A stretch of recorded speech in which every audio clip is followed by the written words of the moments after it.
So the inciting incident in a story, then it's where it's the triggering event where the rest of the story does that sets the rest of the story in motion, right? So it's the in a workshop, it will be more tantamount to having the participants feel the context. So whereas a setup is you telling them what the context is, the inciting incident is about them feeling the context. And a way I like to think about this is that we are taking the participants and we're dipping them very briefly in the whole context of a workshop. So the example I used last time and I'll use here again is, let's say you're doing a workshop around creativity.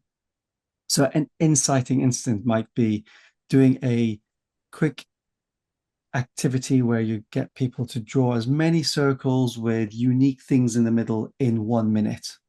And it's active, it's experiential, and the at the end of it, you can have a conversation about what that was like.